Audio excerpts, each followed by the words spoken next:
नमस्कार, मैं स्वतंत्र कुमार और आप सभी का स्वागत करता हूं आपके अपने चैनल शॉर्ट हैंड टीम पर। तो दोस्तों, आज की इस वीडियो में दैनिक जागरण के संपादकीय से 430 शब्दों के डिक्टेशन को हम लोग लेने वाले हैं। इसे हम लोग दो अलग अलग स्पीड में लेंगे। पहली बार में 70 की स्पीड में, दूसरी और आखिरी बार में इसी डिक्टेशन को हम लोग 80 की स्पीड में लेने वाले हैं। अगर आपको इस डिक्टेशन की PDF या इसमें आए हुए महत्वपूर्ण शब्दों के आउटलाइंस की जानकारी चाहिए तो आप हमारे टेलीग्राम ग्रुप को ज्वाइन कर लें। ग्रुप से जुड़ने के लिए इसी वीडियो के ठीक नीचे डिस्क्रिप्शन बॉक्स में आपको टेलीग्राम ग्रुप का लिंक मिल जाएगा। उस पर क्लिक करके ग्रुप से आप जुड़ सकते हैं। वहां से जुड़ने में कोई भी प्रॉब्लम आ रही है तो सीधे आप अपने मोबाइल में टेलीग्राम ऐप को ओपन करें और वहां पर शॉर्ट हैंड टीम सर्च करके भी ग्रुप से जुड़ सकते हैं और PDF को प्राप्त कर सकते हैं। तो 70 की स्पीड में आपका डिक्टेशन स्टार्ट होगा 5 सेकेंड के बाद। तब तक के लिए आप रेडी रहें।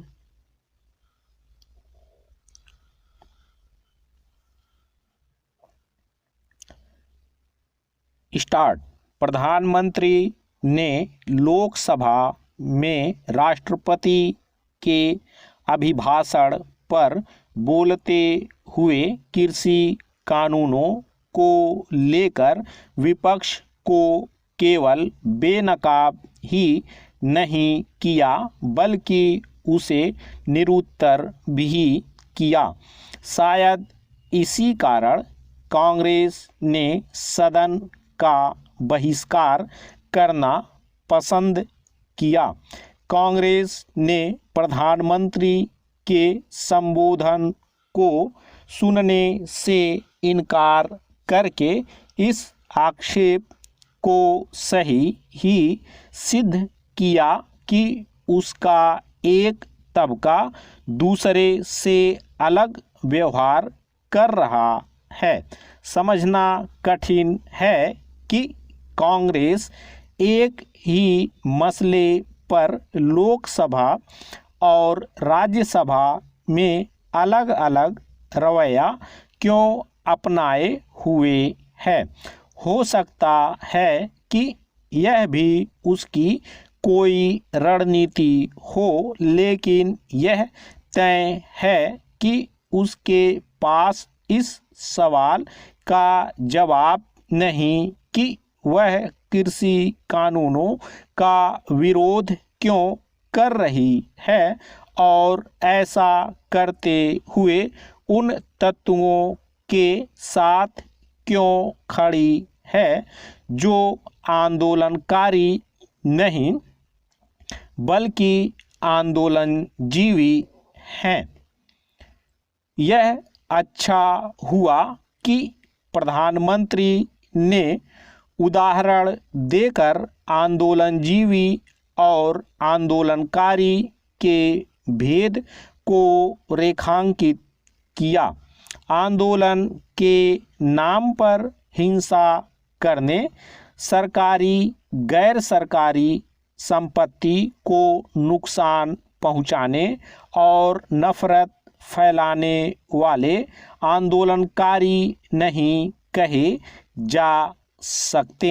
गणतंत्र दिवस पर उपद्रव के साथ टोल नाकों पर कब्जे की कोशिश यही बयान करती है कि कृषि कानून विरोधी आंदोलन में आंदोलनजीवी किस्म के लोग घुस आए हैं और जैसा कि प्रधानमंत्री ने कहा, इन तत्वों ने इस आंदोलन की पवित्रता को कलंकित किया है।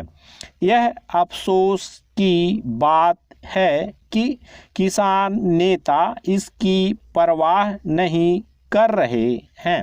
अब जब प्रधानमंत्री ने कृषि कानूनों में कमी बताने और नए सिरे से बात करने के लिए किसान नेताओं को आमंत्रित किया है तो उन्हें अपनी यह जिद छोड़ आगे आना चाहिए कि इन कानूनों को वापस लिया जाए। वैसे भी इस जिद का कोई मतलब इसलिए नहीं क्योंकि ये कानून किसानों पर बाध्यकारी नहीं हैं। इनके जरिए किसानों को अनाज बिक्री के मामले में एक और विकल्प दिया गया है। किसान नेताओं और विपक्षी दलों को यह बताना चाहिए कि आखिर कृषि उपज की बिक्री का एक और विकल्प समस्या कैसे बन सकता है, जब ऐसी बाध्यता ही नहीं कि किसानों को इस नए विकल्प को अपनाना ही होगा, तब फिर विरोध का औचित्य क्या है। यह सवाल इस दुष्प्रचार की पोल ही खोलता है कि किसानों ने जिन कानूनों की मांग ही नहीं कि उन्हें उन पर थोपा जा रहा है। इन कानूनों के संदर्भ में यह तर्क एक कुतर्क ही है कि सरकार को लोगों की मांग के आधार पर कानून बनाना चाहिए।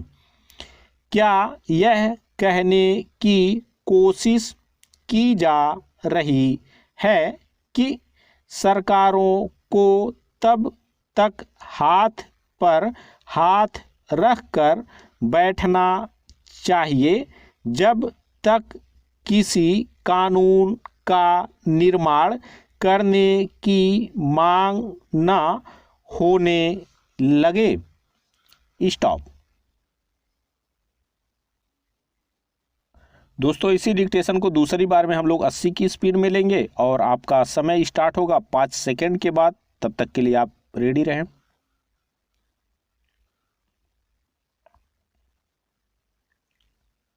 स्टार्ट। प्रधानमंत्री ने लोकसभा में राष्ट्रपति के अभिभाषण पर बोलते हुए कृषि कानूनों को लेकर विपक्ष को केवल बेनकाब ही नहीं किया बल्कि उसे निरुत्तर भी किया। शायद इसी कारण कांग्रेस ने सदन का बहिष्कार करना पसंद किया। कांग्रेस ने प्रधानमंत्री के संबोधन को सुनने से इनकार करके इस आक्षेप को सही ही सिद्ध किया कि उसका एक तबका दूसरे से अलग व्यवहार कर रहा है। समझना कठिन है कि कांग्रेस एक ही मसले पर लोकसभा और राज्यसभा में अलग अलग रवैया क्यों अपनाए हुए है। हो सकता है कि यह भी उसकी कोई रणनीति हो, लेकिन यह तय है कि उसके पास इस सवाल का जवाब नहीं कि वह कृषि कानूनों का विरोध क्यों कर रही है और ऐसा करते हुए उन तत्वों के साथ क्यों खड़ी है जो आंदोलनकारी नहीं बल्कि आंदोलनजीवी हैं। यह अच्छा हुआ कि प्रधानमंत्री ने उदाहरण देकर आंदोलनजीवी और आंदोलनकारी के भेद को रेखांकित किया।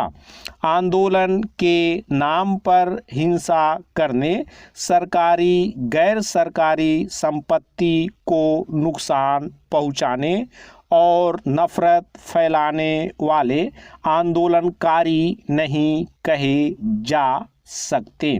गणतंत्र दिवस पर उपद्रव के साथ टोल नाकों पर कब्जे की कोशिश यही बयान करती है कि कृषि कानून विरोधी आंदोलन में आंदोलनजीवी किस्म के लोग घुस आए हैं और जैसा कि प्रधानमंत्री ने कहा, इन तत्वों ने इस आंदोलन की पवित्रता को कलंकित किया है।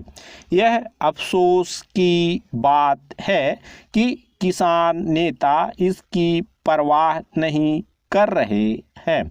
अब जब प्रधानमंत्री ने कृषि कानूनों में कमी बताने और नए सिरे से बात करने के लिए किसान नेताओं को आमंत्रित किया है, तो उन्हें अपनी यह जिद छोड़कर आगे आना चाहिए कि इन कानूनों को वापस लिया जाए। वैसे भी इस जिद का कोई मतलब इसलिए नहीं क्योंकि ये कानून किसानों पर बाध्यकारी नहीं हैं।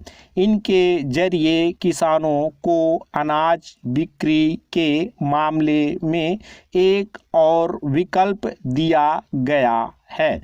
किसान नेताओं और विपक्षी दलों को यह बताना चाहिए कि आखिर कृषि उपज की बिक्री का एक और विकल्प समस्या कैसे बन सकता है, जब ऐसी बाध्यता ही नहीं कि किसानों को इस नए विकल्प को अपनाना ही होगा, तब फिर विरोध का औचित्य क्या है। यह सवाल इस दुष्प्रचार की पोल ही खोलता है कि किसानों ने जिन कानूनों की मांग ही नहीं की, उन्हें उन पर थोपा जा रहा है।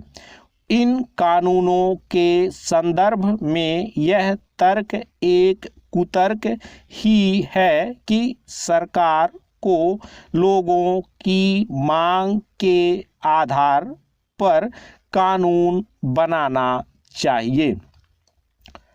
क्या यह कहने की कोशिश की जा रही है कि सरकारों को तब तक हाथ पर हाथ रखकर बैठना चाहिए जब तक किसी कानून का निर्माण करने की मांग न होने लगे?